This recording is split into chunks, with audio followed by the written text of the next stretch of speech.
Halo para guru kebanggaan Indonesia, kembali lagi di pelatihan penguatan keterampilan presentasi dengan aktivitas dan tugas. Pada video bagian kedua ini kita akan membahas mengenai evaluasi keterampilan presentasi sesuai dengan perubahan perilaku siswa.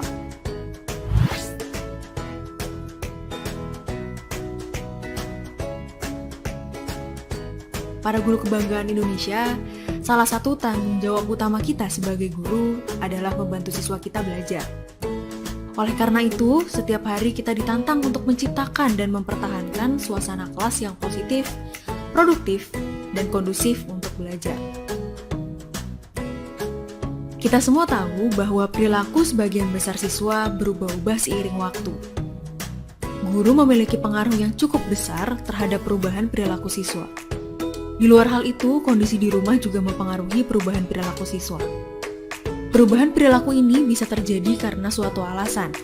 Adalah tugas kita untuk mencari tahu alasan-alasan tersebut dan mampu mengadaptasi keterampilan presentasi untuk setiap perubahan perilaku siswa di kelas.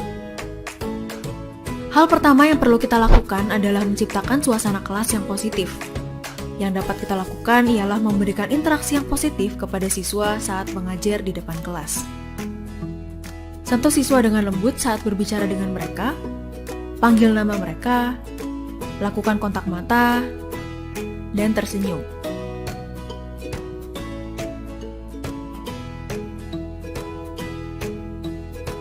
Apabila siswa mulai tak acuh, itu pertanda bahwa siswa mulai bosan dengan kelas yang kita bawakan. Cobalah jalin interaksi dan tanya jawab dengan siswa, agar siswa kembali fokus ke pembahasan.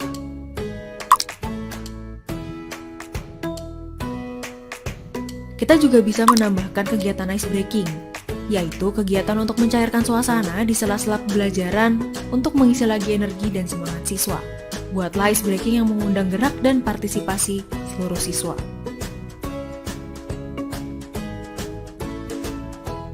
Apabila siswa tidak mengerti dengan topik yang telah dipelajari, cobalah ganti model pembelajaran.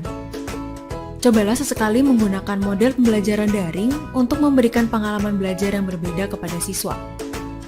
Gunakan teknologi pertemuan daring, misalnya dengan Zoom Meeting, atau manajemen konten, misalnya dengan Google Classroom, dan lainnya. Ada begitu banyak pilihan strategi pembelajaran yang dapat kita pilih dan kombinasikan.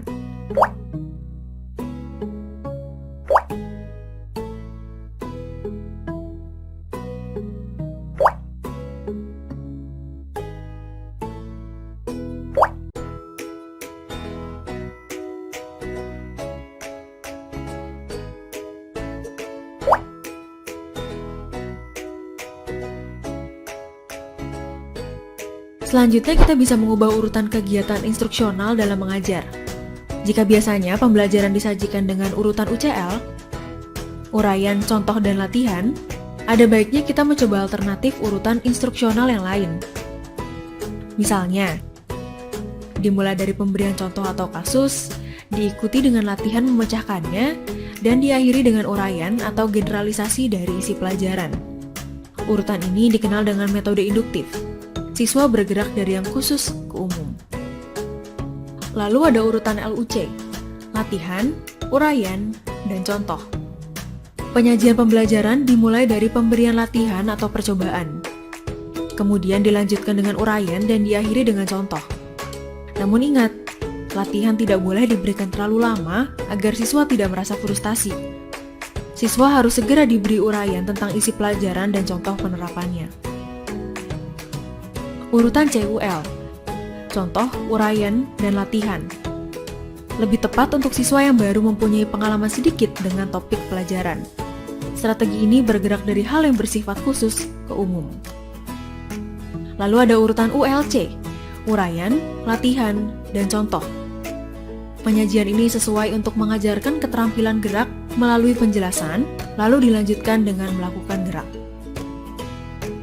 LCU, latihan, contoh, dan uraian, memberikan kesempatan pada siswa untuk mencoba terlebih dahulu, kemudian dilanjutkan dengan contoh sebagai perbandingan, dan diakhiri dengan uraian atau kesimpulan. Urutan ini tepat untuk mengembangkan kreativitas dan keberanian siswa menguji gagasan dalam dirinya.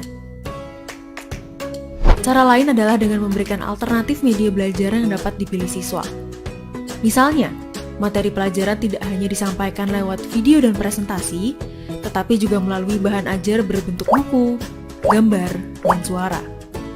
Beri siswa kebebasan untuk memilih dan jangan fokus pada satu kegiatan untuk seluruh siswa. Buatlah diferensiasi instruksi. Media digunakan karena mampu memperbesar benda yang sangat kecil menjadi lebih besar. Menyajikan benda atau peristiwa yang jauh dari siswa, menampilkan benda atau peristiwa berbahaya, dan meningkatkan daya tarik pelajaran dan perhatian siswa. Ingatlah, siswa punya karakteristik masing-masing dan punya cara yang berbeda dalam memahami pelajaran. Jangan lupa integrasikan teknologi ke dalam pembelajaran. Teknologi adalah cara yang bagus untuk meningkatkan keterlibatan siswa dan membuat siswa bersemangat di kelas.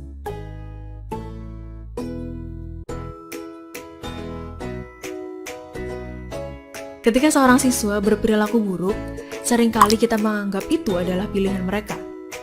Barangkali siswa tersebut tidak memiliki keterampilan sosial atau tidak mendapatkan dukungan untuk membentuk perilaku tersebut. Kita dapat memberikan umpan balik yang positif atas perilaku siswa tersebut, atau mengoreksinya agar siswa dapat mengubah perilakunya. Kegiatan ini dapat dilakukan di akhir pembelajaran. Jangan lupa, di akhir pelajaran dapatkan umpan balik dan tindak lanjut terhadap hasil evaluasi siswa.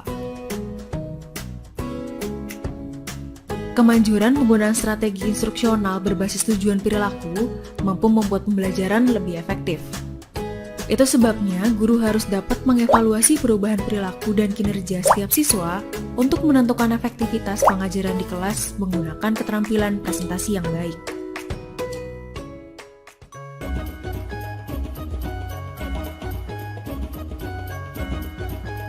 Nah, para guru kebanggaan Indonesia, sekian untuk pelatihan kali ini. Salam luar biasa dan terima kasih.